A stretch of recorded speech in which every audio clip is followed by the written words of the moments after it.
Mari kita luangkan waktu untuk merenungkan firman Tuhan bersama dengan khotbah yang berjudul Teriakan Yosua. Kira-kira 3.500 tahun yang lalu, orang Israel meninggalkan Mesir, tanah dosa, dan berangkat menuju Kanaan, tanah perjanjian yang berlimpah susu dan madu. Perjalanan mereka selama 40 tahun merupakan masa panjang yang dipenuhi berbagai macam pemurnian dan ujian iman. Namun pada akhirnya, seperti yang dijanjikan Tuhan, mereka tiba di tanah Kanaan. Tuhan menaklukkan semua orang yang tinggal di Kanaan untuk memberikan tanah itu kepada umatnya, dan memungkinkan mereka untuk melakukan pekerjaan penaklukan itu.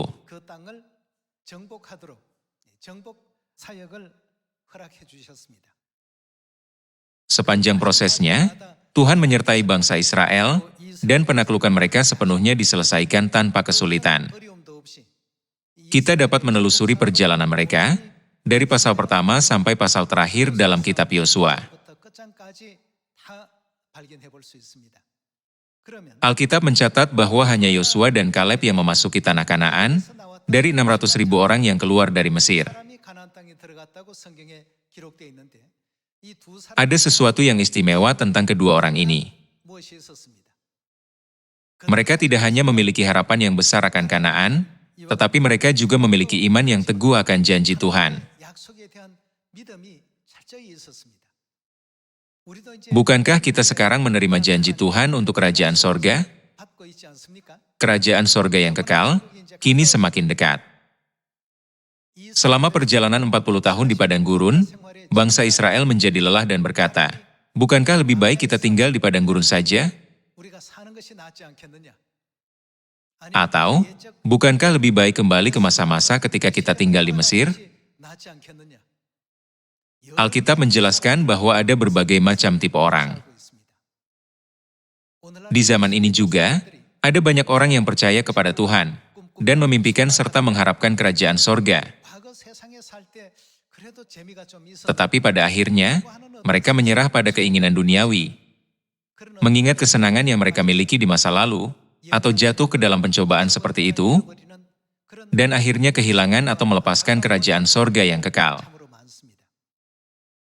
Tuhan berkata bahwa Yosua dan Kaleb memiliki pola pikir dan iman yang berbeda dari orang lain. Karena alasan ini, Tuhan telah berjanji bahwa Dia pasti akan mengizinkan keduanya memasuki tanah Kanaan. Demikianlah, kita dapat melihat adegan di mana Tuhan membuat janji dan menyatakannya dengan tegas. Saat ini, ada orang yang dengan bodohnya membandingkan dirinya dengan orang lain, berpikir, orang ini menjalani kehidupan yang menyenangkan, dan orang itu hidup dengan sangat bahagia. Tetapi bagaimana dengan saya? Bukankah semua anak Sion menerima bimbingan dari Tuhan untuk memasuki dunia yang mulia, di mana tidak seorang pun dapat memasukinya? Lebih jauh lagi, bukankah Dia sedang mempersiapkan kerajaan sorga yang mulia bagi kita? Kita harus memiliki iman dalam janji ini. Kita tidak boleh memiliki pikiran yang sama seperti mereka yang telah dihancurkan di padang gurun. Saya meminta Anda semua untuk menjadi orang-orang yang dengan jelas menentukan arah pada zaman ini melalui sejarah 3.500 yang lalu. Saya meminta Anda semua untuk menjadi orang-orang yang dengan jelas menentukan arah pada zaman ini melalui sejarah 3.500 tahun yang lalu.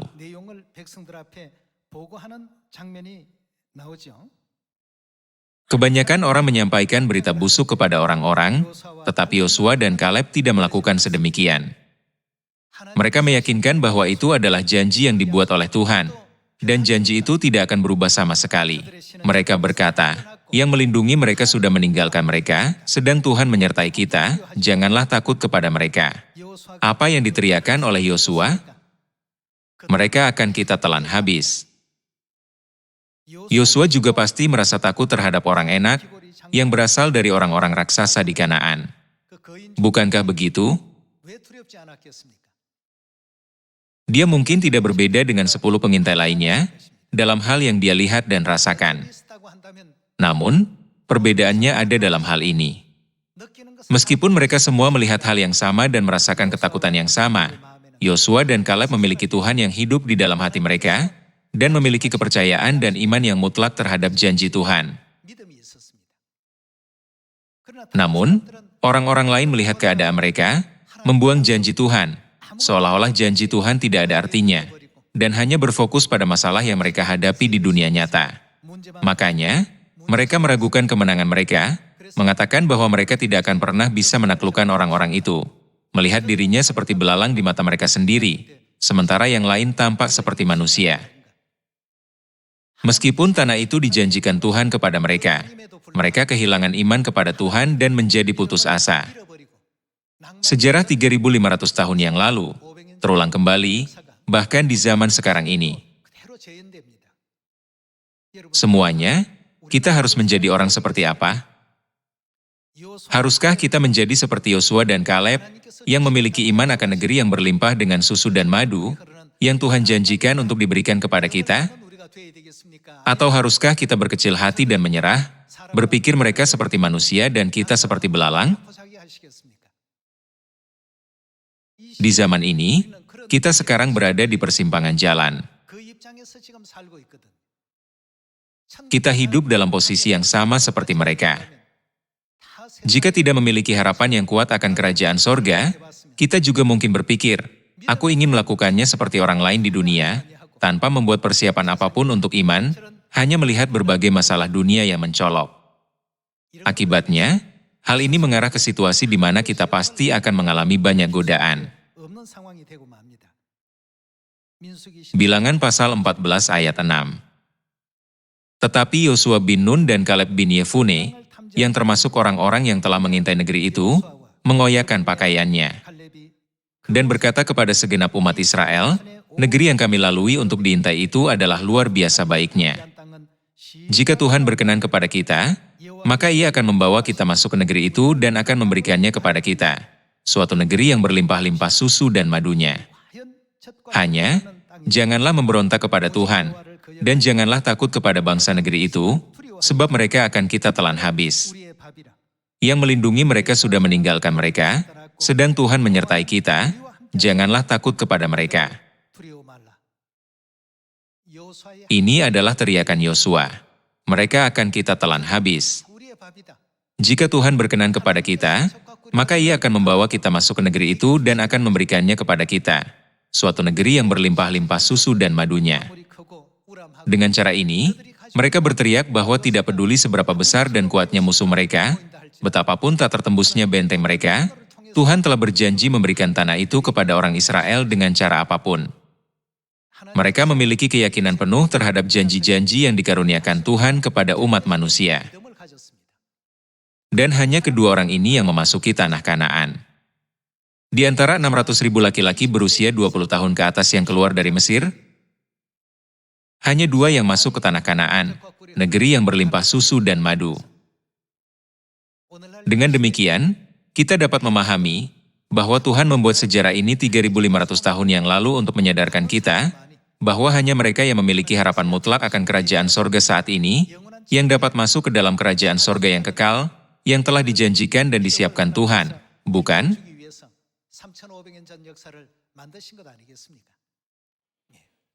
Selama hidup di dunia ini, kita terus-menerus dikelilingi oleh pemandangan yang memukau, atraksi yang menarik, dan gaya hidup yang menarik dari banyak orang. Hal-hal ini dapat memicu rasa penasaran, membangkitkan perasaan iri, dan membangkitkan kerinduan untuk memiliki apa yang tampaknya dinikmati orang lain. Namun, di manakah seharusnya berada tujuan terbesar kita? Jalan yang kita lalui sekarang ini mengarah ke Kanaan rohani. Bukankah kita sedang dalam perjalanan menuju kerajaan sorga yang kekal? Setan sedang menyebarkan dan mengguncang hati kita dengan puluhan ribu hal di sekitar kita.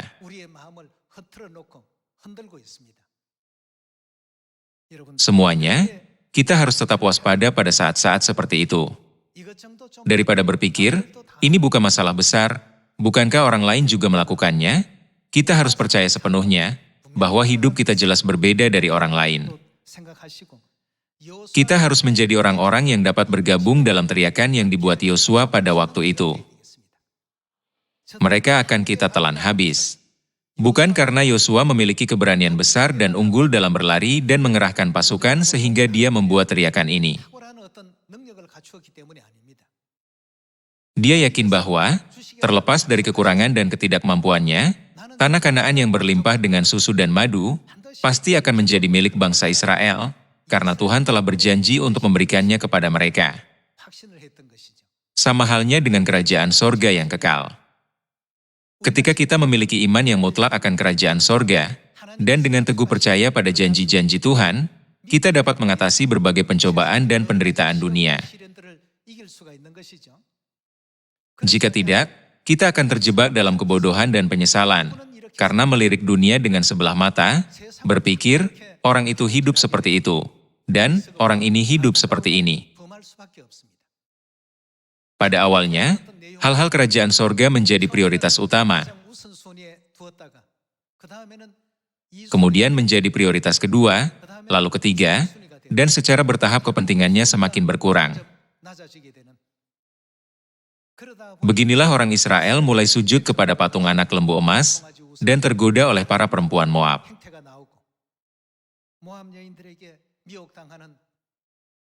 Kita perlu memahami, mengapa Tuhan dengan jelas mencatat sejarah yang sangat disesalkan ini di dalam Alkitab. Di zaman ini, tanpa iman dan kepercayaan mutlak kepada janji Tuhan seperti Yosua dan Kaleb, dalam perjalanan menuju Kanaan sorgawi, kita semua akan dihancurkan, karena berbagai alasan seperti mereka selama perjalanan 40 tahun. Kerajaan sorga yang kekal semakin dekat dengan kita. Bukan karena Yosua memandang rendah orang-orang itu sehingga ia berkata, mereka akan kita telan habis. Tetapi karena janji Tuhan tertanam begitu dalam di hati Yosua. Yosua benar-benar percaya bahwa tidak peduli besar atau kecil musuhnya, dia pasti akan menaklukkan tanah itu, karena itu adalah tempat yang dijanjikan Tuhan, dan dengan demikian, dia dapat memasuki Yeriko, dan penaklukan Kanaan pun berjalan dengan sangat lancar, sesuai dengan kehendak Tuhan. Hari ini, melalui judul khotbah, teriakan Yosua, mari kita bangunkan jiwa kita di dalam diri kita. Bahkan jika bukan 40 tahun melainkan 400 tahun berlalu, iman kita harus tetap tidak berubah. Tuhan juga dengan berkarunia mencatat cerita tentang Kaleb di dalam Alkitab. Itu terjadi setelah perjalanan 40 tahun di padang gurun dan menaklukkan Kanaan, jadi sekitar 45 tahun setelah dia pertama kali menjelajahi negeri itu.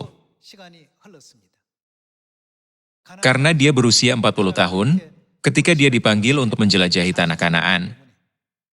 Pada saat itu, dia berusia 85 tahun. Namun demikian, imannya kepada Tuhan dan janji-janjinya tidak berubah sama sekali. Karena itu, ketika tiba waktunya untuk membagi-bagikan tanah di antara bangsa Israel, dia meminta wilayah pegunungan yang paling sulit untuk dirinya sendiri. Orang Enak tinggal di wilayah tersebut. Orang Enak adalah ras raksasa. Itu adalah tempat yang dihuni oleh suku yang dikenal, karena perawakannya yang besar dan kekuatan yang luar biasa. Tetapi seorang lansia yang berusia 85 tahun ini berkata, "Sekarang berikan kepadaku daerah perbukitan ini. Aku akan mengusir mereka." Orang-orang lain sudah berpuas diri dan lamban dalam pekerjaan penaklukan, menyebabkan Yosua menjadi tertekan dan putus asa, sehingga dia mendesak mereka. Berapa lama lagi kamu bermalas-malas, sehingga tidak pergi menduduki negeri yang telah diberikan kepadamu oleh Tuhan, Allah nenek moyangmu? Bukankah hal ini dicatat dalam Yosua pasal 18? Di zaman ini juga, kita harus memiliki iman yang sama seperti Kaleb dan Yosua. Sama seperti Tuhan menjanjikan tanah Kanaan kepada mereka, Dia telah menjanjikan kita kerajaan sorga, Kanaan rohani. Untuk mendapatkan tempat yang dijanjikan Tuhan, Kaleb terus maju tanpa mengenal lelah, bahkan pada usia 85 tahun, dengan berani menjelajah ke daerah-daerah yang orang lain merasa terlalu takut untuk mendekatinya. Dengan mengatakan bahwa karena itu adalah tanah yang dijanjikan, meskipun penduduknya adalah suku yang lebih besar daripada Goliat, bukan hanya orang Enak, dia pasti akan mengusir mereka semua. Mari kita pertimbangkan sejarah Kaleb, yang melanjutkan dengan iman, bahwa itu adalah tempat yang dijanjikan Tuhan. Tuhan berkata bahwa semangat iman Kaleb tidak ada bandingannya dengan iman orang lain. Karena itu, Tuhan memberikan pujian khusus kepada Yosua dan Kaleb dan hanya memberi mereka hak istimewa untuk memasuki tanah Kanaan. Dalam Bilangan pasal 14, tertulis, mereka akan kita telan habis. Ayat 9. Yang melindungi mereka sudah meninggalkan mereka, sedang Tuhan menyertai kita, janganlah takut kepada mereka. Ini adalah teriakan Yosua. Kedua orang ini menjadi contoh mengenai siapa yang bisa memasuki tanah Kanaan. Mari kita lihat juga bagaimana Tuhan menilai Kaleb. Bilangan pasal 14 ayat 20. Berfirmanlah Tuhan, aku mengampuninya sesuai dengan permintaanmu. Hanya, demi aku yang hidup dan kemuliaan Tuhan memenuhi seluruh bumi. Semua orang yang telah melihat kemuliaanku dan tanda-tanda mujizat yang kuperbuat di Mesir dan di padang gurun, namun telah 10 kali mencobai aku dan tidak mau mendengarkan suaraku. Pastilah tidak akan melihat negeri yang kujanjikan dengan bersumpah kepada nenek moyang mereka. Semua yang menista aku ini tidak akan melihatnya. Tetapi hambaku Kaleb, apa yang dia miliki? Karena lain jiwa ada padanya. Tuhan berkata bahwa imannya berbeda dengan iman mereka yang jatuh di tengah-tengah. Dalam Alkitab bahasa Inggris, dikatakan bahwa dia memiliki different spirit, yang menunjukkan bahwa pola pikirnya berbeda. Tuhan memperhatikan bahwa jiwa imannya berbeda dengan jiwa iman orang yang jatuh, menjadi rusak, dan putus asa. Tetapi hambaku Kaleb, karena lain jiwa yang ada padanya dan ia mengikut aku dengan sepenuhnya, akan kubawa masuk ke negeri yang telah dimasukinya itu, dan keturunannya akan memilikinya. Semuanya, Yosua dan Kaleb memasuki tanah Kanaan yang berlimpah dengan susu dan madu. Kita seharusnya tidak hanya melihat ini sebagai peristiwa sejarah dari 3.500 tahun yang lalu. Sebaliknya, untuk benar-benar masuk ke dalam kerajaan sorga yang kekal, tanah yang dijanjikan Tuhan, kita harus memiliki iman yang mutlak kepada janji Tuhan, seperti Yosua dan Kaleb. Bagaimana jika kita tidak memiliki iman seperti itu? Kita akan berkata, orang-orang di dunia hidup seperti ini, dan orang itu hidup seperti itu. Ketika melihat lebih dekat kehidupan orang-orang di bumi ini, kota perlindungan, kalian akan menemukan bahwa mereka semua menderita. Semuanya terbungkus dengan baik. Mayoritas kehidupan orang dapat dilihat dengan cara seperti itu. Oleh karena itu, Tuhan memandang kehidupan seluruh umat manusia di bumi ini dengan belas kasih yang lebih besar. Bukankah Dia telah mempersiapkan dan menciptakan bagi kita sebuah dunia di mana tidak akan ada lagi kematian, perkabungan, atau kesedihan, melainkan sukacita yang melimpah setiap hari? Sama seperti Dia mempersiapkan tanah Kanaan, yang berlimpah dengan susu dan madu bagi orang Israel, Dia sedang mempersiapkan kerajaan sorga bagi kita. Mari kita lihat juga Bilangan pasal 14 ayat 30. Mari kita perhatikan teliti satu persatu, mengapa Tuhan memilih Yosua dan Kaleb sebagai orang yang boleh masuk ke tanah Kanaan. Demikian juga, kita semua harus menjadi orang yang menghadap Tuhan dengan iman dan harapan seperti itu. Pasal 14 ayat 30. Bahwasanya kamu ini tidak akan masuk ke negeri yang dengan mengangkat sumpah telah kujanjikan akan kuberi kamu diami, kecuali Kaleb bin Yefune dan Yosua bin Nun. Ketika kita mempertimbangkan apa yang Yosua dan Kaleb lakukan dengan baik, jelaslah bahwa mereka tidak pernah kehilangan harapan akan Kanaan, bahkan untuk sesaat pun, dan mereka sangat percaya pada janji-janji Tuhan. Mereka selalu memiliki harapan di dalamnya. Dengan mempertaruhkan seluruh masa depan mereka di atasnya, mereka pada akhirnya berada dalam posisi sepenuhnya menyelesaikan tugas menaklukkan Kanaan.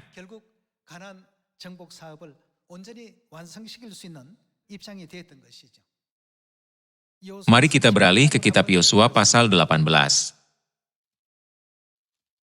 Yosua pasal 18 ayat 3.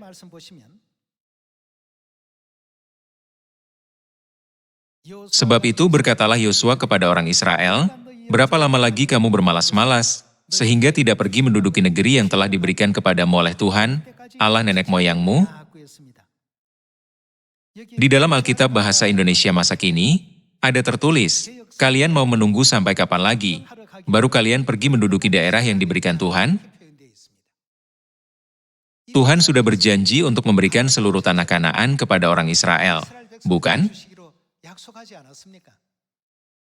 Karena itu adalah tanah yang telah dijanjikan Tuhan. Bagian dari misi mereka adalah pergi dan mendudukinya. Akan tetapi, ketujuh suku tersebut ragu-ragu dan merasa puas diri dengan kenyataan yang ada. Mereka enggan untuk pindah. Yosua merasa tertekan karena mereka menunda-nunda untuk menaklukkan negeri itu, padahal Tuhan telah berjanji untuk memberikan seluruh negeri itu kepada mereka.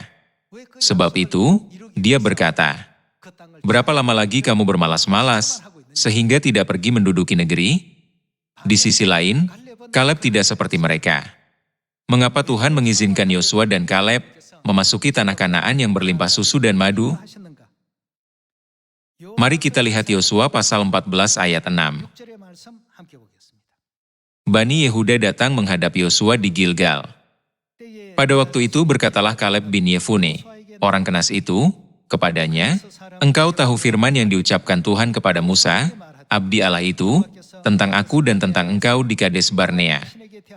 Aku berumur 40 tahun, ketika aku disuruh Musa, hamba Tuhan itu, dari Kades Barnea untuk mengintai negeri ini, dan aku pulang membawa kabar kepadanya yang sejujur-jujurnya.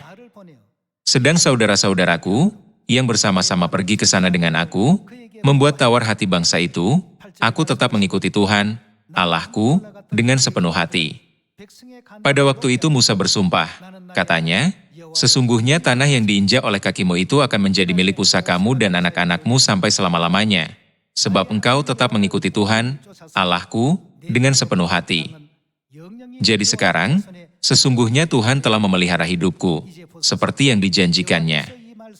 Kini sudah 45 tahun lamanya, sejak diucapkan Tuhan firman itu kepada Musa, dan selama itu orang Israel mengembara di padang gurun. Jadi sekarang, telah berumur 85 tahun aku hari ini. Pada waktu ini aku masih sama kuat seperti pada waktu aku disuruh Musa. Seperti kekuatanku pada waktu itu, demikianlah kekuatanku sekarang untuk berperang dan untuk keluar masuk. Oleh sebab itu, berikanlah kepadaku pegunungan yang dijanjikan Tuhan pada waktu itu, sebab engkau sendiri mendengar pada waktu itu, bahwa di sana ada orang enak dengan kota-kota yang besar dan berkubu. Mungkin Tuhan menyertai aku, sehingga aku menghalau mereka, seperti yang difirmankan Tuhan. Meskipun Kaleb telah berusia 85 tahun, dia meminta tanah Hebron. Dia meminta wilayah di mana suku-suku yang paling kuat tinggal. Dia percaya bahwa Tuhan pasti akan menyertainya karena tanah itu juga merupakan tanah perjanjian. Sementara yang lain ragu-ragu, Kaleb, pada usia 85, tanpa mengurangi imannya, menghadap Yosua dan meminta untuk memberinya tanah jika Tuhan mengizinkan.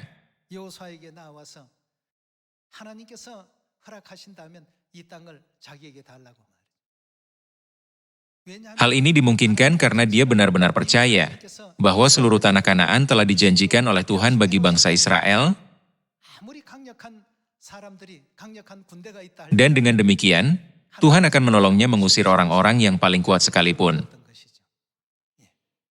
Melihat hal ini, kita dapat melihat bahwa ia memiliki semangat iman yang benar-benar berbeda dibandingkan dengan orang lain. Kaleb selalu mengambil bagian dalam pekerjaan menaklukkan negeri itu, dengan iman bahwa seorang anak kecil pun dapat menaklukkannya, karena itu adalah tanah yang telah dijanjikan Tuhan. Sebaliknya orang Israel lainnya sering ragu-ragu untuk menaklukkannya, karena merasa takut karena mereka mengira musuh tampak lebih kuat daripada mereka. Betapa tertekannya Yosua? Meskipun mereka telah menaklukkan begitu banyak negeri hingga hari itu, mereka ragu-ragu dan takut untuk maju menaklukkan negeri itu, yang juga merupakan tanah yang dijanjikan Tuhan. Itu karena mereka tidak memiliki iman yang mutlak terhadap janji-janji Tuhan. Kanaan sorgawi yang kekal semakin dekat dengan kita. Siapakah yang dapat masuk ke dalam kerajaan sorga yang kekal dan berlimpah dengan susu dan madu? Melalui kisah Yosua dan Kaleb, Tuhan mengizinkan kita untuk memiliki iman untuk benar-benar memandang kepadanya, percaya kepadanya, dan tidak pernah kehilangan iman akan janji-janji yang telah diberikannya kepada kita. Tolong janganlah menjalani hidup yang hanya terfokus pada dunia ini.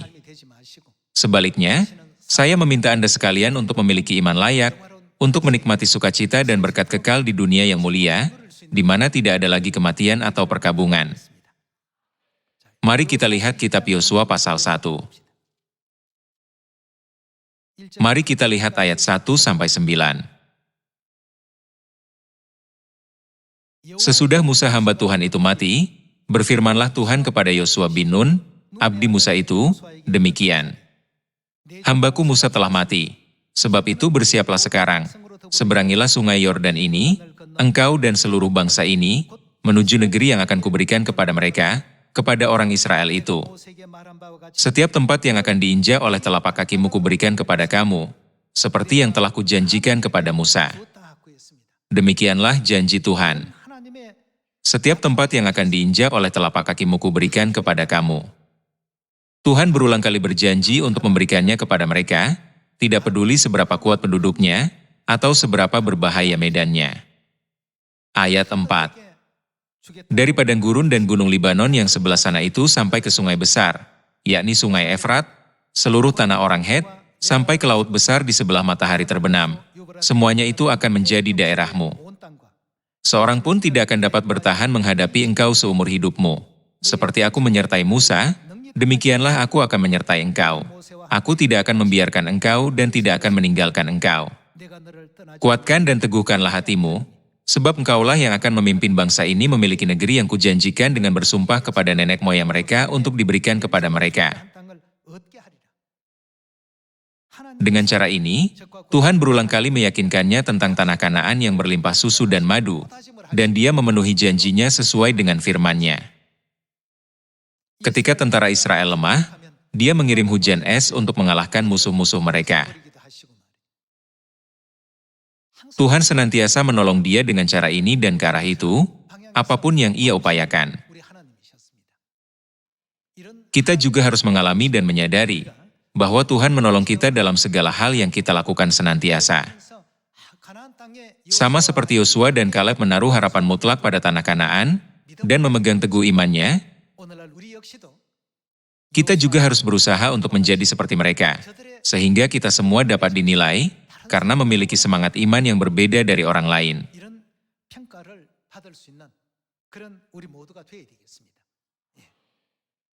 Mari kita terus melihat ayat 6. Kuatkan dan teguhkanlah hatimu, sebab engkaulah yang akan memimpin bangsa ini memiliki negeri yang kujanjikan dengan bersumpah kepada nenek moyang mereka untuk diberikan kepada mereka. Ayat 7. Hanya, kuatkan dan teguhkanlah hatimu dengan sungguh-sungguh. Bertindaklah hati-hati sesuai dengan seluruh hukum yang telah diperintahkan kepadamu oleh hambaku Musa. Janganlah menyimpang ke kanan atau ke kiri, supaya engkau beruntung kemanapun engkau pergi. Janganlah engkau lupa memperkatakan kitab Taurat ini, tetapi renungkanlah itu siang dan malam, supaya engkau bertindak hati-hati sesuai dengan segala yang tertulis di dalamnya. Sebab dengan demikian perjalananmu akan berhasil dan engkau akan beruntung. Bukankah telah kuperintahkan kepadamu? Kuatkan dan teguhkanlah hatimu, janganlah kecut dan tawar hati, sebab Tuhan, Allahmu, menyertai engkau, kemanapun engkau pergi. Inilah Injil kita, di mana Tuhan selalu menyertai dan menolong kita. Ketika kita memeriksa setiap langkah penyebaran Injil ke seluruh dunia, Tuhanlah yang selalu membukakan jalan bagi kita. Pikirkanlah bagaimana Tuhan mempersiapkan jalan bagi Kores ketika ia pergi menaklukkan negeri-negeri lain. Tuhan membuka pintu di hadapannya, sehingga gerbang tidak akan ditutup dan mematahkan palang-palang besi, sehingga membuat persyaratan yang membantu kemenangan dan kemuliaan bagi Kores.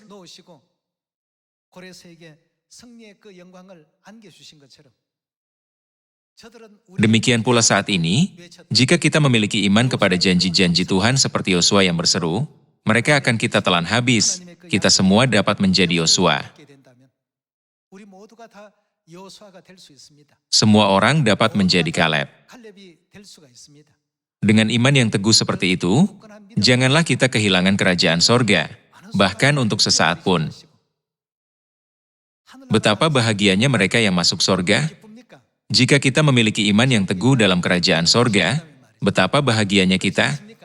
Kita akan sangat bahagia. Pikirkan, hari ini, satu hari lebih dekat dengan kerajaan sorga. Karena aku bertemu dengan Tuhan, Dia telah membuka jalan yang mulia ini, sehingga aku dapat kembali ke tanah air sorgawi. Bangsa Israel telah mengalami hidup yang keras selama 40 tahun. Tetapi sekalipun 400 tahun itu harus berlalu, aku tidak akan pernah menyerah terhadap kerajaan sorga. Dengan iman demikian, kita harus menjadi Yosua di zaman ini, bergerak maju selangkah demi selangkah menuju kerajaan sorga. Apakah ada aturan bahwa hanya laki-laki yang dapat memiliki semangat Yosua? Saudari-saudari juga dapat menjadi Yosua di zaman ini. Kita semua harus memiliki semangat Yosua dan semangat iman seperti Kaleb yang diakui Tuhan. Dan jangan sampai tertipu oleh pesta pora dunia ini.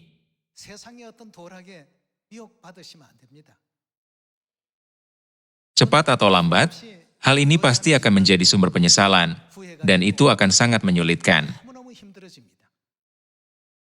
Jalan yang kita lalui mengarah ke Kanaan sorgawi yang mulia. Janganlah kita lupa bahwa kita sedang dalam perjalanan menuju ke sana, tetapi ingatkanlah diri kita akan pola pikir ini sekali lagi, agar kita dapat mempersiapkan minyak iman yang berlimpah untuk hari Bapa datang kembali ke bumi ini. Semoga kita semua menjadi seperti 5 gadis bijaksana yang menyongsong mempelai dengan iman seperti itu. Pada zaman ini, kita perlu berteriak seperti Yosua. Kita perlu beriman seperti yang dimiliki Yosua dan Kaleb. Berharap bahwa tidak ada satupun dari anggota keluarga sorgawi yang akan kehilangan harapan akan kerajaan sorga, dan kita semua akan menerima sambutan yang meriah di dunia yang dijanjikan Tuhan. Saya hendak mengakhiri khotbah. Terima kasih banyak.